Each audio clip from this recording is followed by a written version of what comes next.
And here we are. We are live from Dublin, Ireland. And let me just mute at this end. Perfect. Welcome to everyone. I'm really happy to be here and to be live streaming this event. I think we'll start with on-site folks and just introduce yourself very quickly. Then the virtual folks, maybe we'll just go, I'll name you as we start. And then we'll go back to the on-site to hear the buzz in the room after the launch just happened. So why don't you start, Sharon? Sure. So I'm Sharon Flynn, and I'm the project manager of the Enhancing Digital Teaching and Learning project, which we just launched. Hi everyone, my name is Morag Monroe. I'm based in Maynooth University here in Ireland, and I'm a member of the project team for the Enhancing Teaching and Learning project. Hi, my name is Vish, and I am a student intern at the Irish Universities Association, and I've just joined. Okay, and I am Andrea Namorato. I am a scientific officer at the European Commission, dealing mostly with two frameworks, GCompedu and OpenEdu. Hi, and welcome to Virtually Connecting. So why don't we start with Sadiq, Sheila, and Claire. Hi, my name is Sadiq Shadu. I'm from Ghana. I'm the co-founder of Global Open Initiative Foundation, a young nonprofit organization in Ghana working to promote open education and open access.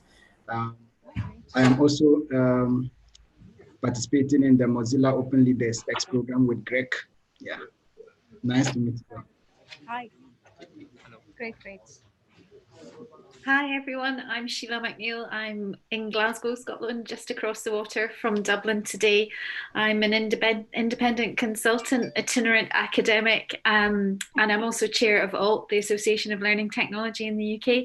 But I'm just interested in digital capabilities and open education, so I'm delighted that I can be part of this conversation today.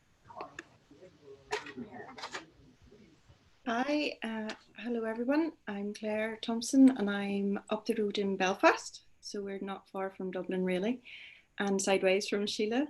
And I'm a digital education consultant at Ulster University in the Office for Digital Learning. So this is a really key time, I think, for us all to be having this conversation, especially with the UK report out on digital capabilities and staff and students. So perfect timing. And then we'll go to Joe, Stephanie, Greg. Hi, everybody. I'm Joe Murphy. I'm the director of the Center for Innovative Pedagogy at Kenyon College in Gambier, Ohio, USA. Hi, everybody. My name's Stephanie Campbell, and I'm deputy head of the Learning Academy in Southeastern Regional College, which is a further education college up in the north of Ireland. So again, just up the road from Kate, down the street from Claire, and just around the corner from Sheila. But we're involved with enhancing digital skills embedded in teaching and learning practice. And that's a lot of what we do. So looking at enhancing those digital skills across the board as well. Hi, I'm Greg McVeary, and I'm at Southern Connecticut State University. And now I'm tempted to go Google like longitudes and latitudes and figure out the exact math so I can say how, but I won't. I might just, if you see me just starting to post different random number strings, that's what I did. But yeah, I'm in Connecticut.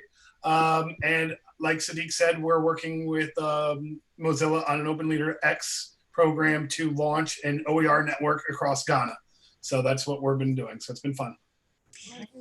And Terry and Rebecca.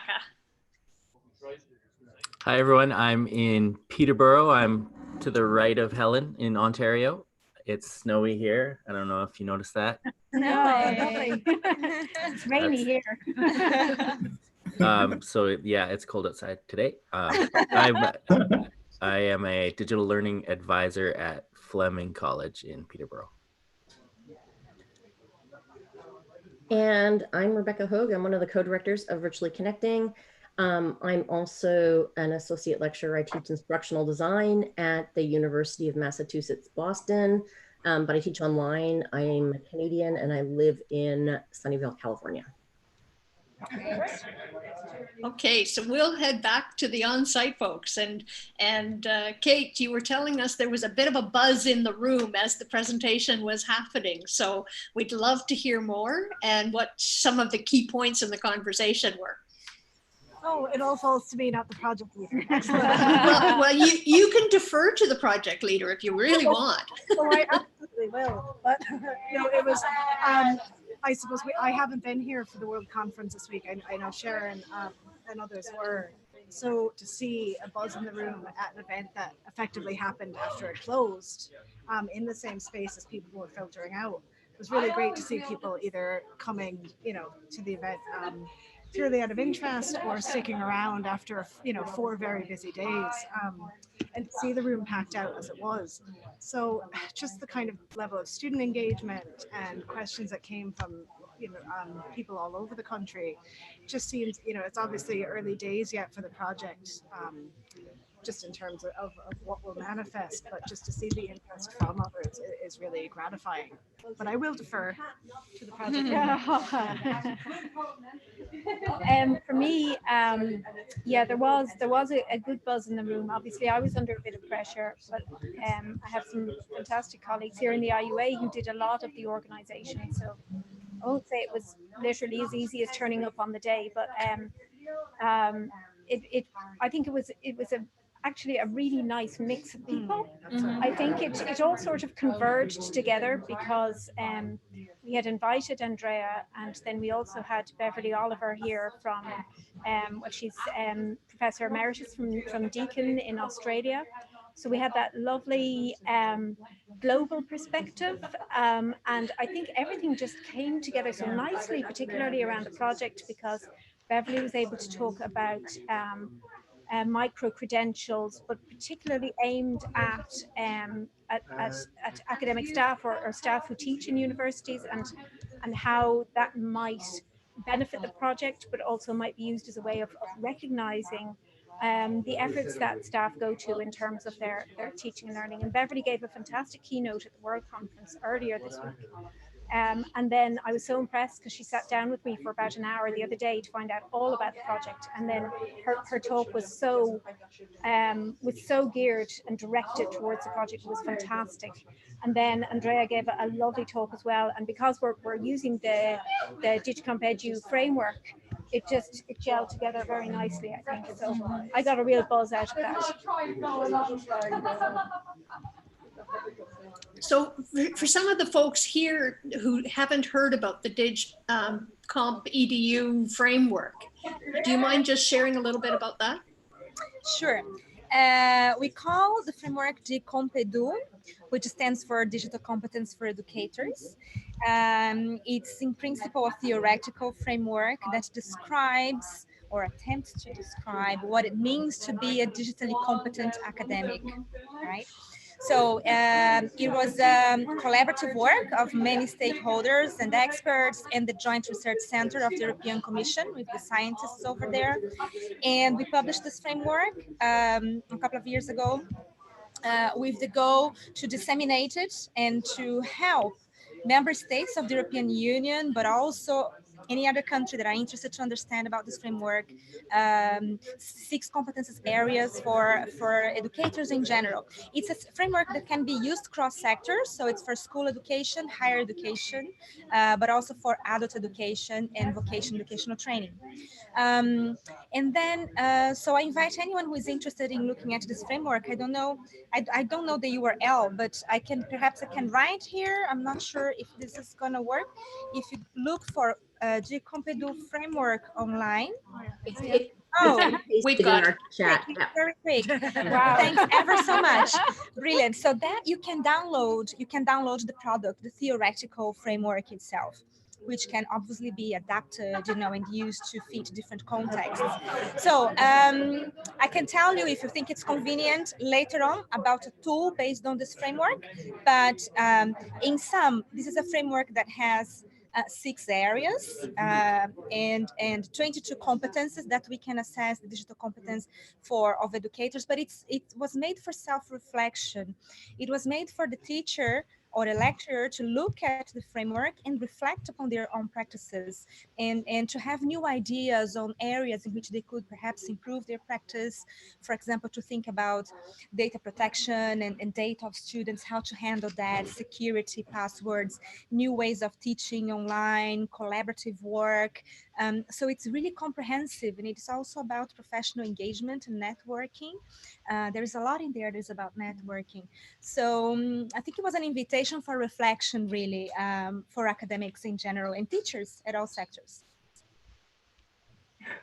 So maybe you can elaborate a little bit. How are these two being married together?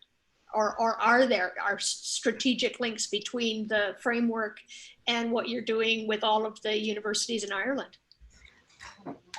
With the universities, yes, but maybe Sharon can tell you a little bit more, because they have developed a framework which she will talk about, and we are here exploring the synergies between these frameworks. Yeah, so we are looking also at an open education framework called OpenEdu, which we are going to somehow embed a little bit into the tool that we are developing, which I can talk about later, because I know that there are a couple of people interested in OER. So I think that mentioning this may be interesting for you to have a look at the framework.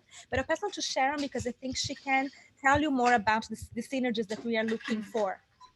So the project that the Irish Universities Association is leading is across the 7 Irish universities.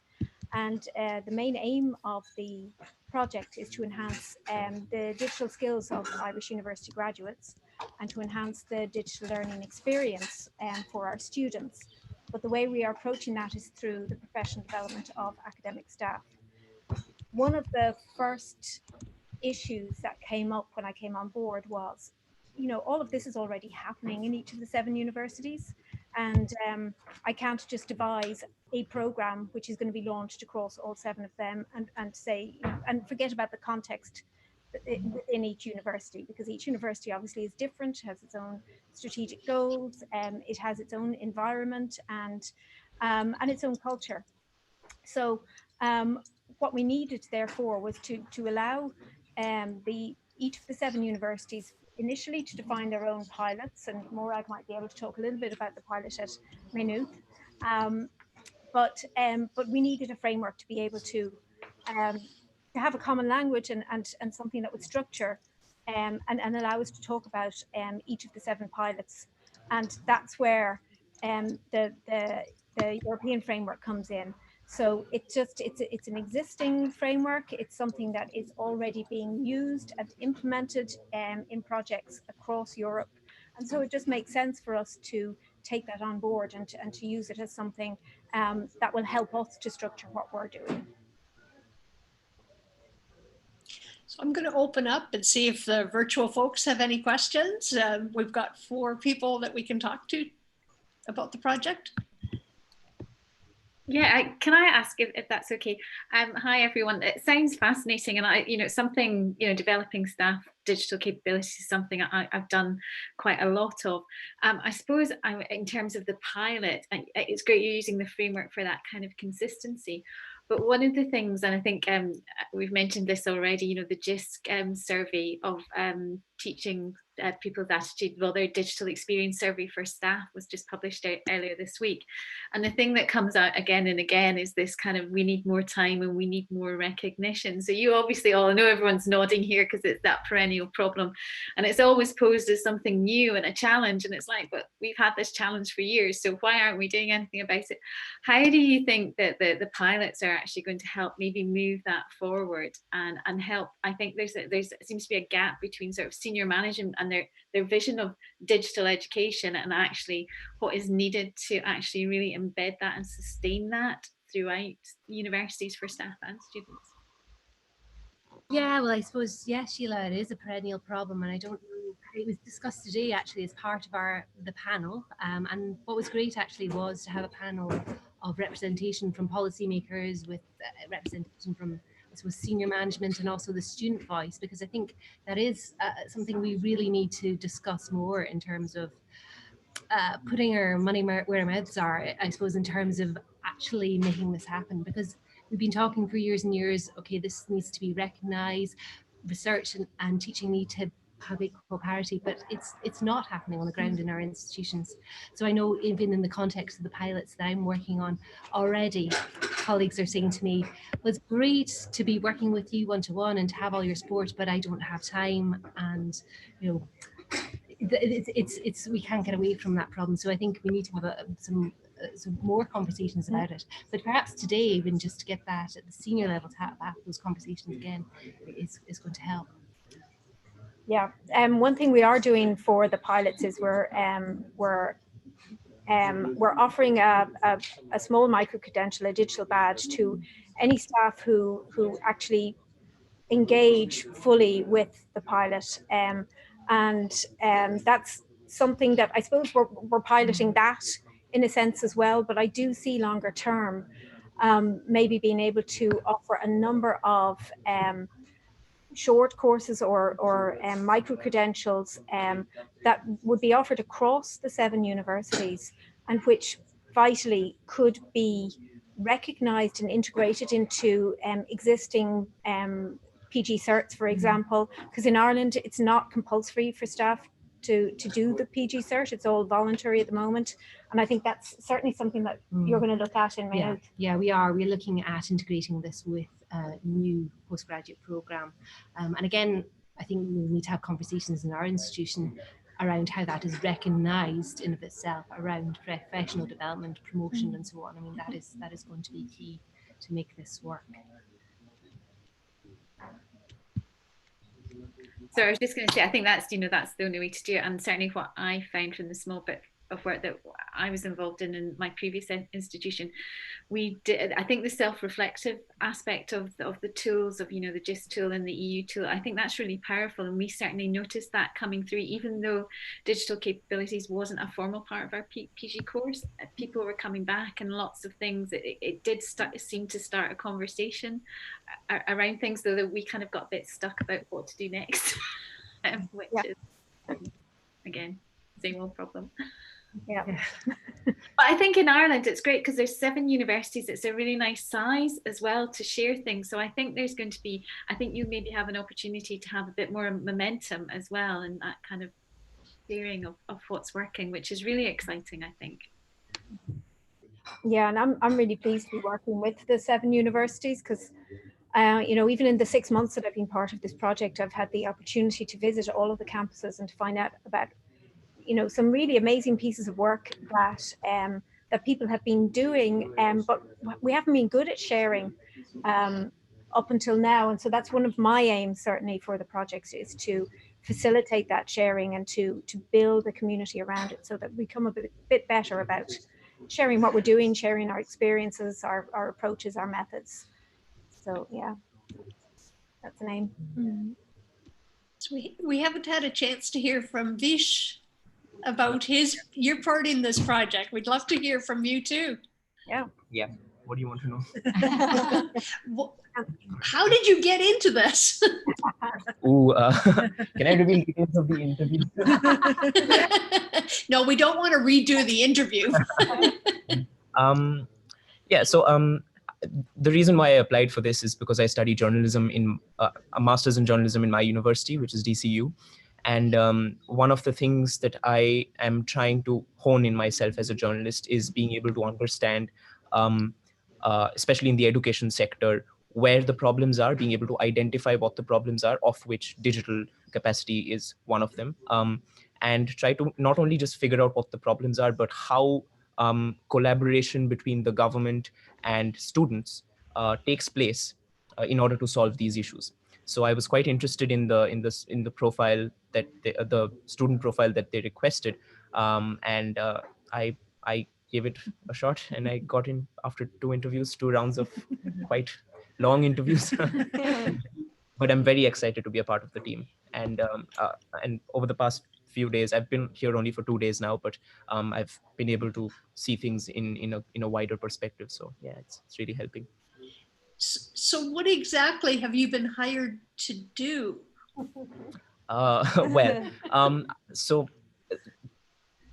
the reason why I'm on the team is because quite often, if it's a team of mostly academics and policymakers, what misses out in their discussions is the student perspective, because at the end of the day, what you're trying to do, the primary stakeholder of the policies will be the students themselves, because the objective of enhancing the capabilities of the professors is to ensure that the students learn effectively.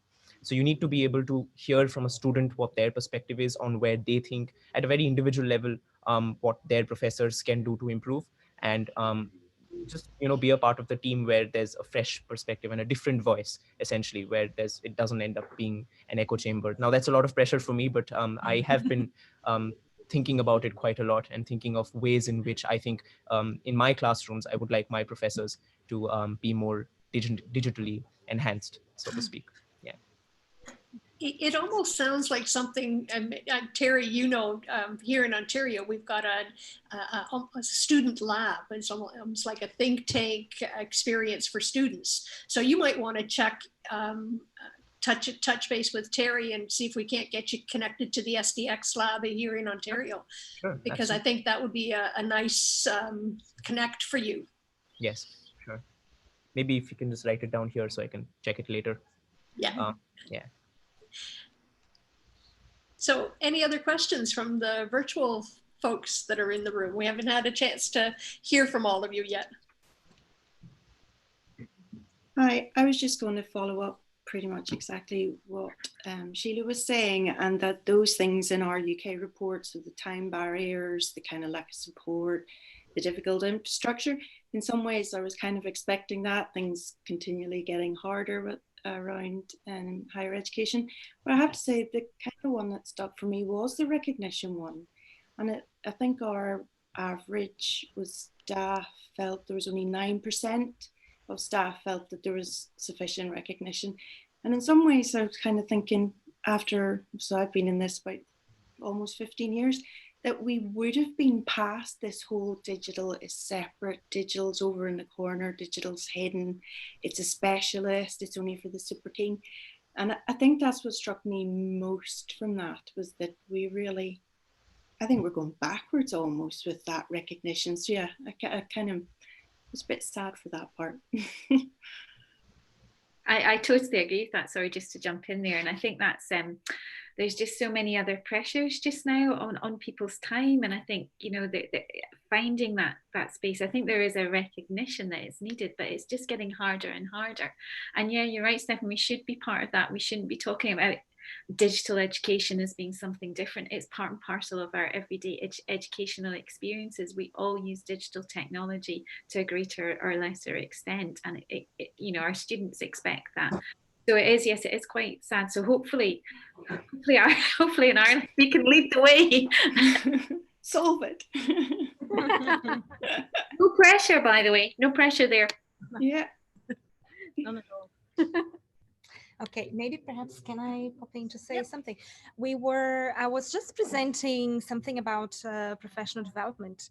And since you were talking about lack of time of teachers to engage, etc., and lack of recognition, I mentioned a couple of reports that we published as the result of the research we do here for the European Commission, in which we carried out 11 in-depth case studies of different universities across Europe, showcasing innovative practices in the professional development of academics, of lecturers.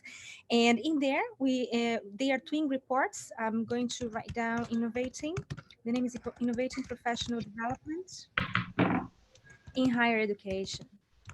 And we have two reports that complement each other. One of them is called An Analysis of Practices, which is an overarching report in which we not only analyze the cases together, but also offer some policy recommendations for institutions and also at a higher level, at a ministerial level, let's say. And the other one is the same title, completed with case studies, in which you can read the in-depth case studies if you wish. And in there, we also put some barriers for professional development in higher education, and lack of time is cited, lack of recognition, but also this this paradigm that we have between research and teaching, because often we see that teaching is much more valued for career progress in higher education. Sorry, research is much more valued for career progress in higher education than teaching. So what is actually the motivation for teachers to engage if they don't have proper recognition, if they have no time, and in the end it's not going to help them to move forward in their careers? So maybe this is something that we need to address at an institutional level, and maybe even at a national level, when we think about funding education in the universities. I don't know what you think about it in your countries, but this is certainly a reality in Europe. So I would say American education is very decentralized. That Kenyon is a private institution. We can do whatever we want within boundaries. And then in public education, we've got every state has their own educational system. So there's a lot to overcome inertia to think nationally. On the other hand, when we can do things locally, one of the things that I am really excited about and looking forward to digging into some of this research is that we did recently revise our tenure and promotion criteria to include more evidence of innovative teaching, and particularly inclusive teaching, as something that faculty members are going to be evaluated on. And as the director of the center that's supposed to be providing that professional development, I have to consider that something has shifted. I've stayed away from giving out certificates or badges or micro-credentials because I kind of distrust that they are particularly motivating compared to all those other demands on people's time. But the ground has shifted, and I need to see what other people are doing because they might be more motivating than they were 2 years ago. So I'm very aware of the time. I think we, Kate, you've got some pressures on your side. The room has to be used shortly.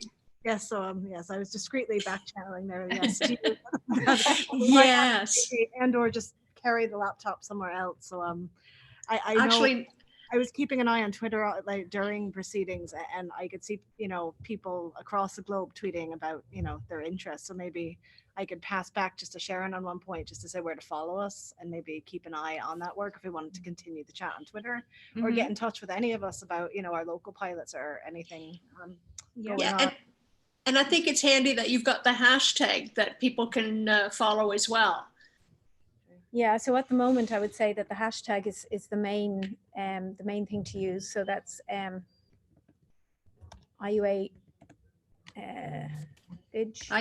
Dig ED. Have an extra I have an extra I, sorry. Yeah.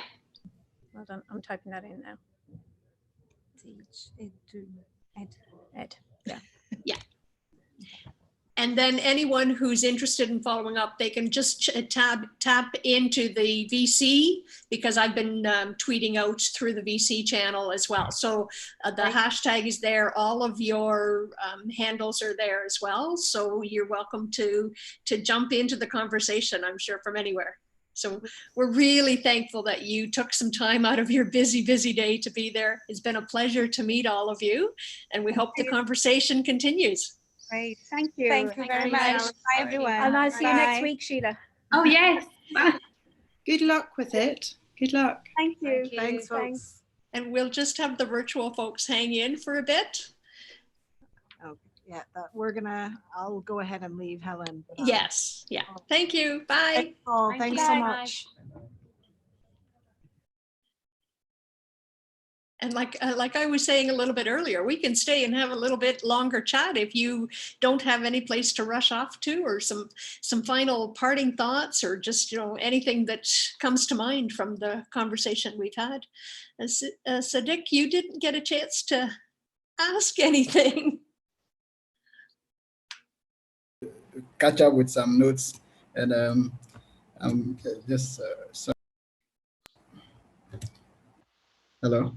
Hello, you're here. Yes. So I actually wanted to find out if there are more students participating in the program. Are there students participating in the program? We have like a keynote from either a student, or maybe we have like a session that students are facilitating at the program. Because I think it's important we include them in some of these conferences so that they can also share their experiences. Yeah, I think I get that idea from Vish, his participation. I think he's the one that's going to really try and advocate and put the students' perspective front and center. I think that's a really positive move on their part to have him hired to this project. It'll be good to follow him on Twitter and see what comes out of it. Okay, so we are piloting our Open Educational Resource Program in Ghana. Hopefully we'll launch it in January. So we have decided to involve students in this process so that they can understand what exactly is going on and how they can contribute in developing the Open Educational Resource Network in Ghana. So I think most of the times people like students don't really get the opportunity to participate in these kind of conferences that maybe they have some valuable input that they can also contribute to. So we are putting our program on them. So much of our effort will be on them, and we expect that they will be fully involved and they will help us in making this project a success.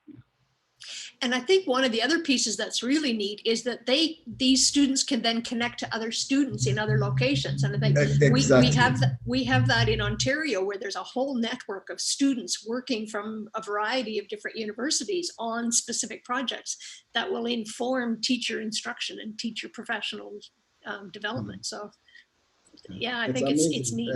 I think that's even one of our programs, like the Wiki, we try to set up Wiki clubs on some of the public universities in Ghana, and you see that most of the students are interested in having those events running on their campuses, and it's just it's nice, I think.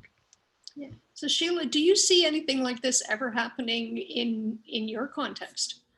Well, in the UK, there's been a huge amount of work around digital capabilities. From JISC have funded a lot of work, and that's had obviously impact on their framework. I think is fed into the European framework and the work that's been done in Ireland. So yeah, there are things happening. Again, though, it's hard to do something at like a UK national level. I think Wales is doing a bit more coordinated effort. Yeah. Because it's sort of slightly different from the States, because in the devolved nations, so Scotland has a separate education system. We have a different school system, a different higher education system, but we have enhancement themes across Scottish universities. So there's a lot of collaborative work that happens, and we have enhancement themes for 3 years, and students are very involved as part of that. Digital education hasn't been a theme in itself. But this year's themes, the current themes, there's a lot around data and the use of data. So there's been quite a lot of interesting work being done and sharing that kind of relates to some digital capabilities in that. I think there are other networks. So obviously I'm slightly biased, so I'll talk about ALT. I think ALT is and the CMALT professional development process. Again, is a really good reflective way for people to talk and start articulating their own practice. It's not so clear-cut in things, like the formal, like the UK professional standards framework, which is what most postgraduate courses are aligned to in the UK around learning and teaching. There's not anything specifically about digital education. I think that probably needs to be updated, but certainly what I found anecdotally is that if you give people these tools and they start reflecting a bit more, then I think they realize that they're probably more capable than they maybe thought, and they can sort of counter some of this. I mean, some of the things I used to come up against a lot was like, oh, we can just train everyone in this digital stuff. We're getting this in, we'll just get some training in, wham, bam, that's it all done. Yeah. With that, and there is a level, that's not to say that people don't need trained, functionally in some systems, but I think there's that we have to give people time to reflect for things to go wrong as well, and how you cope. And I think there's kind of this wider, when we do more online teaching as well, just give people that experience of being an online student as well, and understand how things are different, understand how you cope when things go wrong, because things always go wrong with technology. They could have been right 2 minutes before you started doing things. It happens in virtually connecting, it happens. So how do you give people the confidence confidence to do that. And it's very difficult, I think, when you're starting to do something. If you have bad experience, then obviously that will put you off, so you won't do it again. So I think part of the kind of the whole conversation around digital capabilities is about having safe spaces to have the conversations about how you overcame what went wrong, how you have a plan B, how you use students to help do things. One of the things I used to find my old institution was our Wi-Fi was okay in bits of buildings. I think everyone's nodding there. So what do you do when you're set up? You spent ages doing this fantastic collaborative open thing that you're going to bring people in. It's all been working. People come in the room and it doesn't work. So then do you ask students, can you go on? Do you mind going on to your own mobile phone data to get these kind of things? And I think just being able to say, okay, well, that didn't work, but we got some things. If we can even get 1 or 2 people online, can we do that? So I think just having those kind of spaces to talk about that. And I think that's, again, sort of that disjunct between research and practice. I also think there's a bit of a gap between policy and practice. And we can have the best policies and the most well-intentioned policies that actually don't filter down into practice.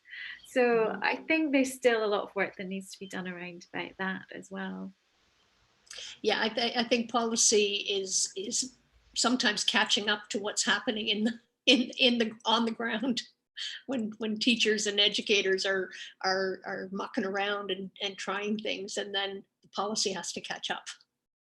Or a policy suddenly springs in place to answer a question or a perceived problem, and that can sometimes be just as, oh my god, I've got to do this now. Okay.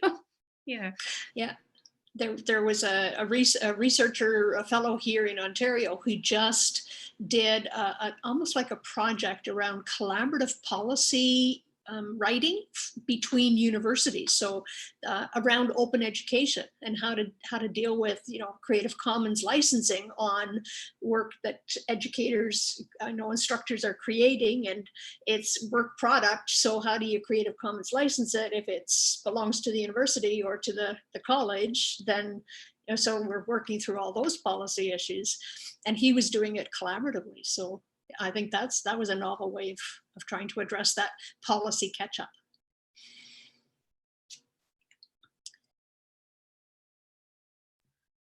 Yeah, I'm aware I'm kind of hogging the conversation, so I'm going to yeah. Anybody else want to jump in? If not, we can end and go on with our day. I was going to follow up with Sheila on the student bit and back to JISC again. The JISC have what's called a canology, so it's the Change Agent Network, and I don't know why they came up with Change Agent Network. So it is essentially student partnerships. So they have their own conference around April time, and it's fully student led, and it's student projects, and it's students presenting. So it's a really good network. If you want to look up, I can put it. I think it is just. Yeah, that's really good. JISC canology. Yeah. So it's Change Agent Network should get you where they are. But yeah, I've certainly taken a student over to that, and it's a really good.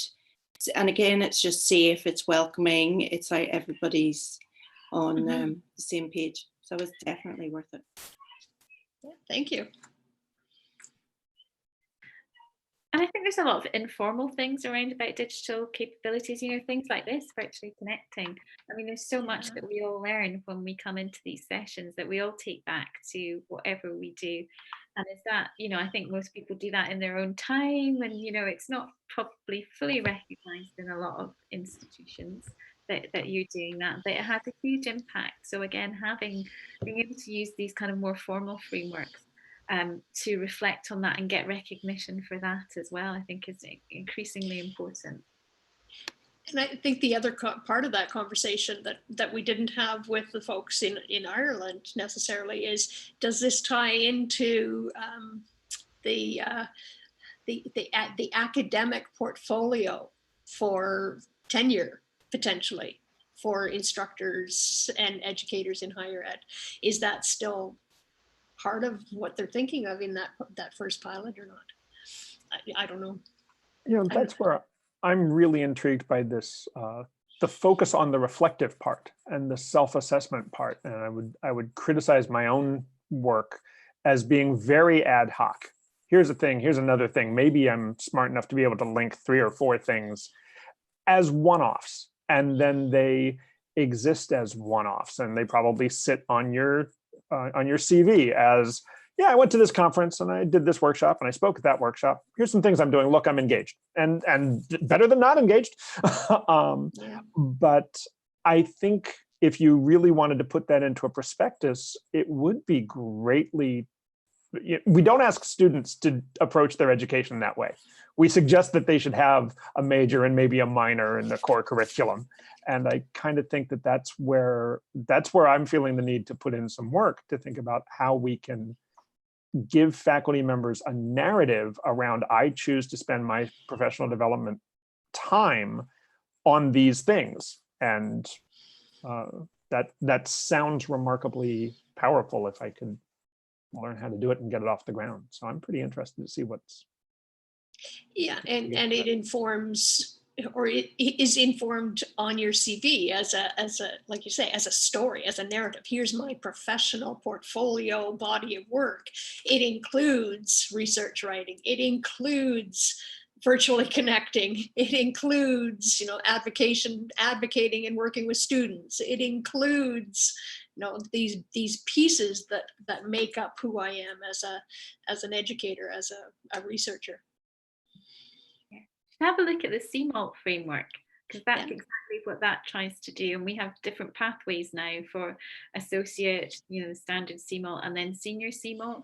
So I think as you progress in your career, those kind of ad hoc things, and maybe happen less, or actually just happen, but actually you kind of get removed from practice.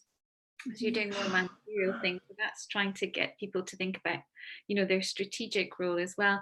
But we have a series, we encourage people to share their portfolios openly. So we have an open repository of different portfolios, and you have to evidence that. You can find it on the alt.ac.uk and the website.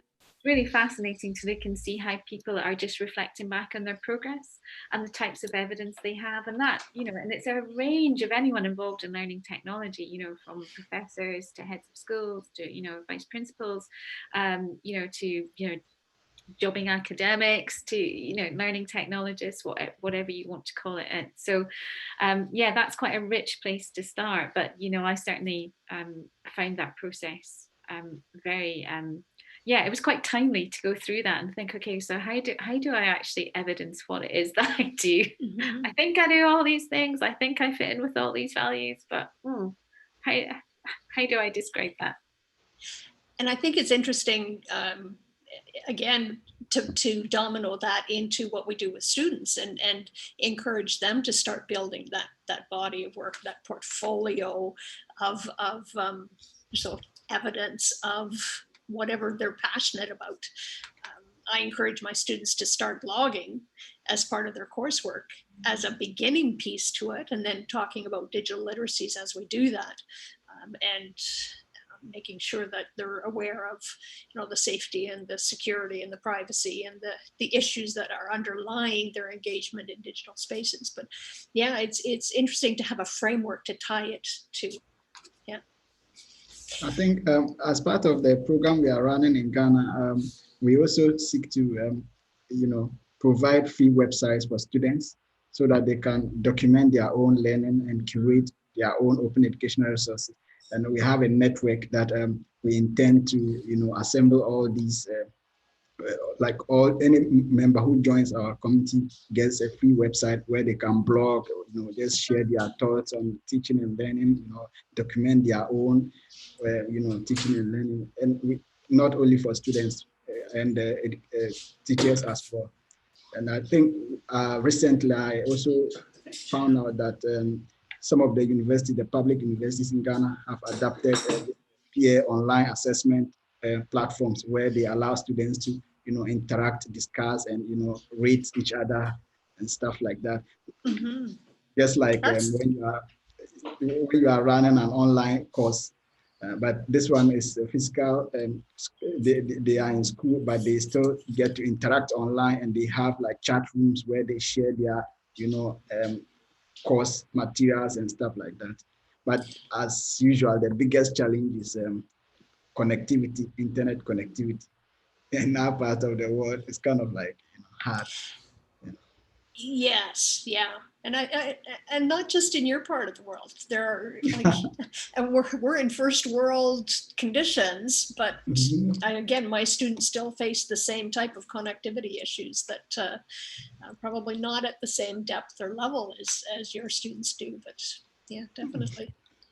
And then there are other parts of the country that basically don't have access to connectivity at all. They don't have, they lack computers, they lack, online materials. And so one of the projects we are working on around that is the Internet in a Box device, which we are working with the Wikimed Foundation. And what we do is we assemble all online resources like the Wikipedia, Khan Academy, and other valuable learning materials and resources. We assembled everything in Ghana here in the form of like the size of it looks like a MiFi. So all these contents are being made available online, not offline. So you don't really need internet to connect to that. And as many as 32 devices can connect at a go. So we are distributing that to students.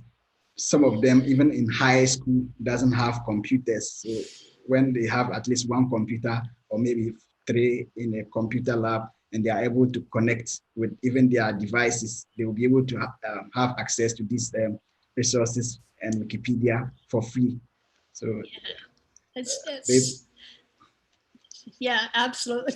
It's so commendable. It's things that we take for granted sometimes, and we realize that students, they need an opportunity. They need that way to be able to access their education. So I'm very aware we're running almost up to an hour. So why don't we just do final thoughts and then we'll head off. I'll jump in. My final thoughts is around that whole reflective piece. So I'm really intrigued as to how that's going to work, because as a CMALT assessor, it is by far the most difficult thing that people have problems with. It's just the description part, no problem. Evidencing, so saying, here's my website, here's my presentation, here's my emails, how I write, all great. But reflective, that's a different problem. So yeah, I'm really intrigued to watch that space for them. Yep.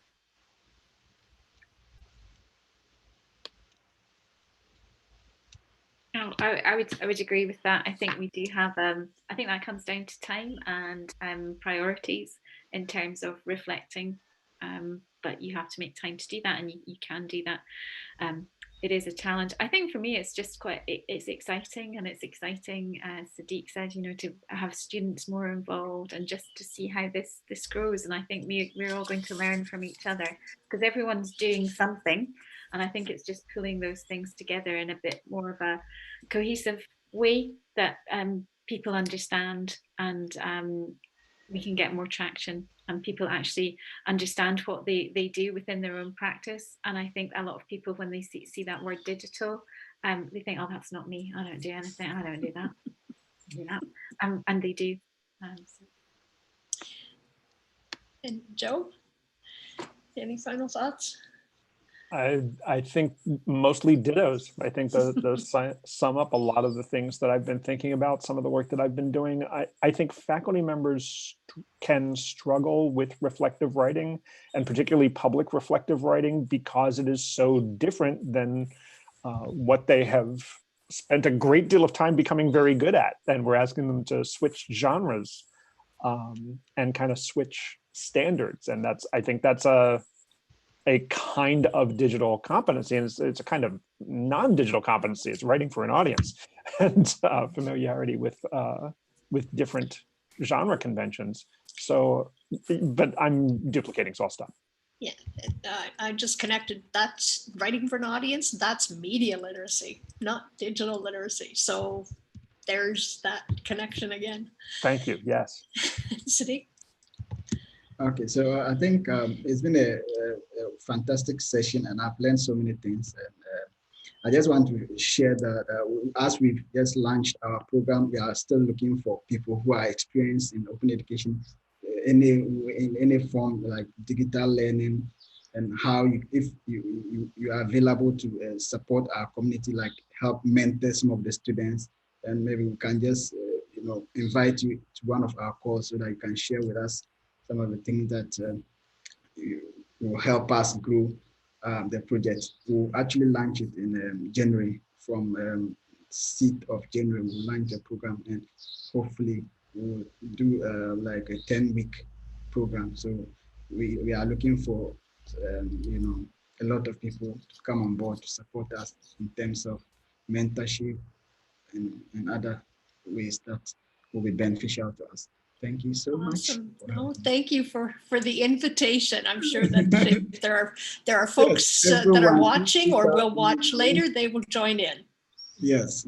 I want to see more of the people, coming on board to support us. We want to grow together. The website is very young, so it's not too good. I just posted a link to the project website. Good. Thank you. I'm just going to stop the live broadcast.